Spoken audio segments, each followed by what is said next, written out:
Holy shit. How old are you? That one, I think I was 16, 17. It didn't work very well for what it's worth. And it reached the point I never actually got to fire it because my mom, rightfully so, was like, "Hey, you're detonating hydrogen and oxygen this far from your face." I ran the numbers. The combustion chamber wasn't going to explode, but like anyway, it was an unsafe thing to do. So then I was like, okay, I'm going to get professional about this. And so I went and actually designed like what I thought at the time was a proper system. Obviously not I a mean, proper system. what gets you interested in that at 16 years old? Again, I'm an obsessive. Like, how did it even pop up on your radar? I don't know. I like guns. And then I had misconceptions at the time about where warfare was headed. But at that time, I did think that artillery was actually going to be super, super useful. So At 16, you're thinking about where warfare is headed. that's my whole family.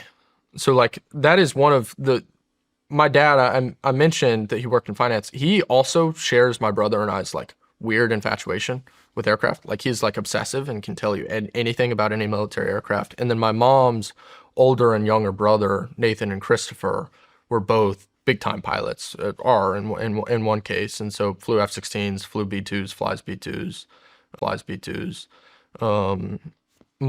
Her older brother, Nathan, graduated from MIT and Harvard at the same time with master's degrees. And basically his MIT thesis in aerospace engineering, this is like in 2000, was unmanned systems No for way. warfare. And his Harvard master's thesis was, and I might be misremembering this, but this is what, anyway, was basically near peer competition with China. And that was like 25 years ago, 26 years ago. Holy shit.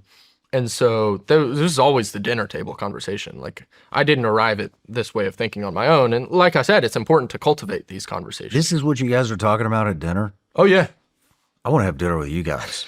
you're invited anytime. But yeah, so I had misconceptions, but basically my thinking was sensing has gotten a lot better. Traditionally speaking, one of the biggest limiting factors on the usefulness of artillery is sensing. Like we could shoot further than we could sense in many cases. Well, now with satellites and with drones, you can sense however far you want to, but you're limited by the range of your effectors. And so I went back to the work that had been done in the 90s surrounding railguns and combustion light gas guns. The issue with railguns is they tear themselves apart. You have to have a conductive rail. And so I think amortizing the barrel wear on like the Zumwalt class destroyer is something stupid like $1 million a round you shoot. And that's not the cost necessarily of the round you're firing. That's the fact that the gun's ripping itself apart every shot.